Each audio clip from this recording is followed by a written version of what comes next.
Assalamualaikum warahmatullahi wabarakatuh. Sebelum nonton video kami yang perdana ini, tolong jangan lupa subscribe dimanapun anda berada, karena subscribe ini gratis. Jangan lupa ya subscribe-nya. Salam sukses.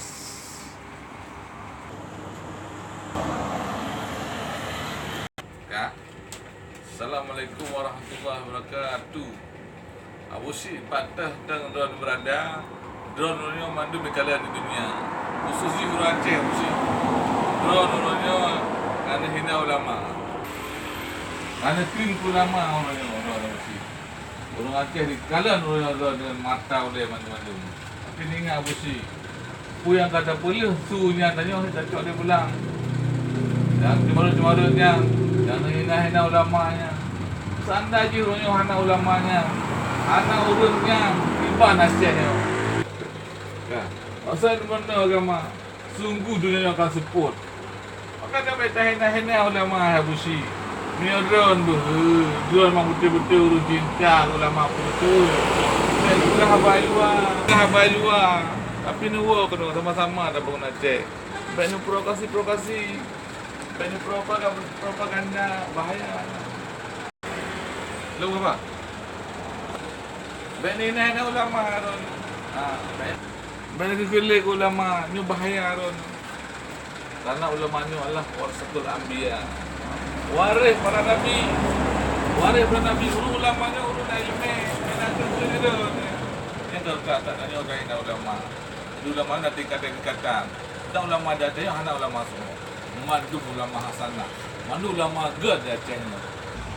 Mandu ulama dadanya. Dibayangkan punya. Seandainya ulama mandu pesantren sana. Mandu dia tutup, dimayangkan. Itu terjadi. Seluruh maksiat bangkit orangnya. Maka orangnya ada kalan dengan orangnya, alhamdulillah, anak-anak muda, orangnya pakai jilbab dan bahkan akan ketuk orang serah sempurna. Betul. Bersyukur tengok orangnya. Dia pulang agama. Dah hina. Dah hina. Ada yang nak urusnya, kipan ke hanya urusnya. Kan? Maka untuk harapkan pada orang-orang yang udip orang atrib. Pada trip 60-70 ton. Pada dekat yang udip dia 20 ton. Ya, betul. 20 ton dekor ke bayi ke masa muda tu. 40 ton dah anak ulama.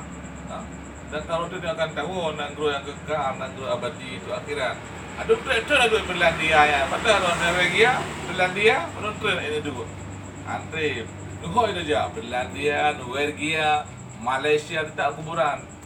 Dan bukan tentang Allah Ta'ala. Tentang hadis-hadis. Tapi ulama nak caci kiban yang di.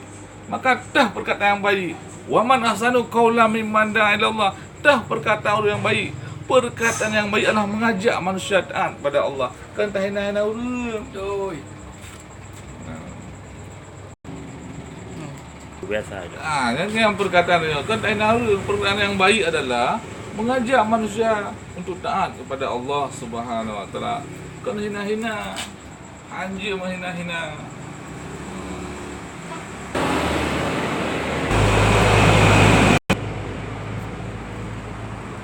Jadi alhamdulillah dunianya semua dunia sinul mukminin, dunia di akhirat, dunia penjara bagi mukmin. Maka dalam penjara ada berkah apa pun. Kamu meratib boleh tak meratib tak sifat tak subhanallah. Ini ada dunia yang lain. Abu Syih yang mulia oleh Allah SWT. Salam.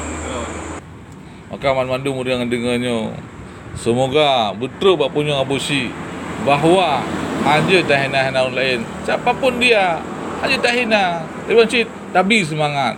Tabi fadilah. Tabi semangat orang yang tak hina. Baik tahina apa? Tung naro dereng ro geut ro. Beda hina beda cara. Tak cara geut pada cara ro tu. Yang nemat tu TV. Dah keun geut bangai, ro bangai. Maka mereka keun geut kedua tu. Mereka keun geut mana geut, maka dah hana geut si. Maka sama-sama tak keun geut mandung geut. Yang banjaran Abu Syih. Baik tu ni Abu Syih. Tengok nali mandu tengok. Hadrib le donyanya busi. Si ada sagai le kang bertuh ya Allah Subhanahu wa taala. Ha? Ngeron ubi urang Aceh nan kala tsunami, ngeron urang Aceh. Dan kala konflik terjadi di Aceh. Luar biasa. Maka lu harapkan kepada mandu murung khusus dia busi bela kedanya tak istighfar kepada Allah Subhanahu wa taala. Assalamualaikum warahmatullahi wabarakatuh. Jangan lupa di subscribe ya, karena subscribe itu gratis. Jangan lupa subscribe. Assalamualaikum, salam sukses.